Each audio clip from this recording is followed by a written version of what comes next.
তোমরা কি করছো আর কেমন আছো? আশা করি সকলেই ভালো আছো। তো আমি তোমাদের সুইটি রাখি বৌদি তোমাদের সামনে আজকে একটা চাটের রেসিপি নিয়ে চলে এলাম, যেটা অতি সহজে আর ঝটপট বানানো যায়।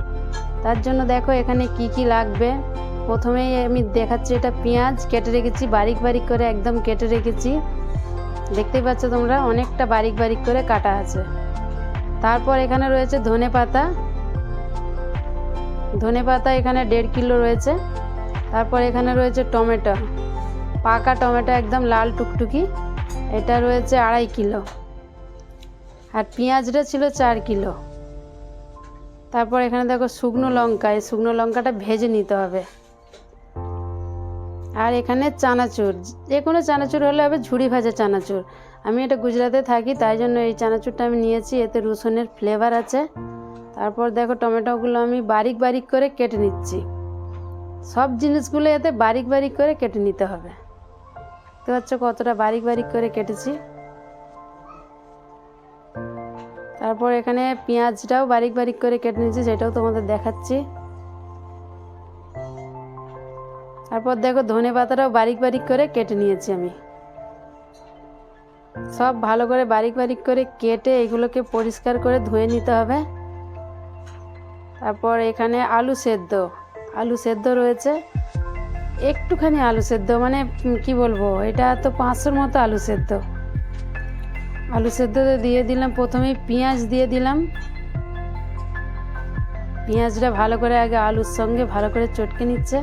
এটা খুব সহজে ঝটপট বানানো যায়, জানো তো, কারণ তরকারি তো রোজ রোজ খেতে ভালো লাগে না, বলো। তারপর এখানে দিয়ে দিচ্ছি সরষের তেল বেশ করে একটু দিয়ে দেবে, তারপর এইটার জন্য আরও টেস্টটা হবে। তারপর এখানে নুন দিয়ে দিচ্ছি, যেমন পরিমাণ মতো লাগে সেই রকম এখানে লবণ দিয়ে দিতে হবে। নুনটা দেওয়ার পর তারপর এখানে দিয়ে দিচ্ছি ধনে পাতাটা, ওই পেঁয়াজের মধ্যে ধনে পাতাটা দিয়ে দিচ্ছি। তোমাদেরকে আগে বলেছি এটা 1.5 কিলো ধনে পাতা আছে। তারপর ওইগুলোও ভালো করে মিশিয়ে নিচ্ছে।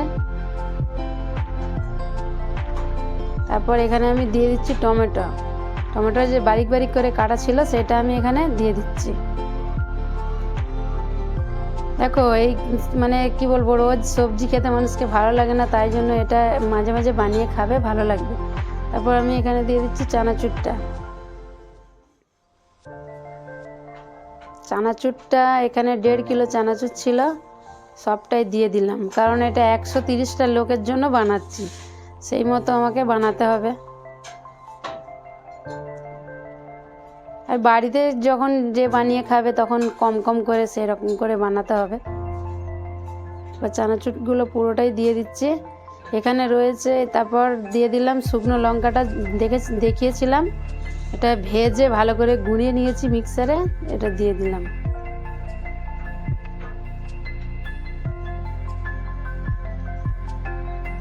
দেখো অনেক ছেলেরা, তোমরা ফ্যামিলিকে ছেড়ে তোমরা বাইরে, অনেক ছেলেরা থাকে ভিন রাজ্যে কাজ করার জন্য যায়, সেখানে নিজেকে রান্না করে ছেলেদেরকে বেশিরভাগ দেখেছি খেতে হয়। রোজ রোজ তো সবজি বানানো তো অসম্ভব ব্যাপার, রোজ তরকারি বানাতে ভালো লাগে না, তো এটা তোমরা বানিয়ে খাবে, আশা করি তোমাদেরকে অনেক ভালো লাগবে, অনেক মজাদার হবে। তারপর দেখো এখানে রুটি মিলে দিয়েছি, কারণ রুটিটা গরম থাকলে গরমের মধ্যে দিয়ে দিলে না একটা কেমন একটা পেঁয়াজের গন্ধ ছেড়ে যায় আর কি, তাই জন্য রুটিটাকে আগে থেকে মিলে রেখেছি, কারণ এটা প্যাক করে বাইরে যাবে। তারপর এখানে দিয়ে দিচ্ছি চাটটা। এই প্যাক করে যে যাবে বাইরে, এটা তো সঙ্গে সঙ্গে খাবে না, তাই জন্য একটু ঠান্ডা করে রুটিটা তার মধ্যে দিয়ে দিচ্ছি। দেখো এখানে দিয়ে দিচ্ছি পরিমাণ মতো।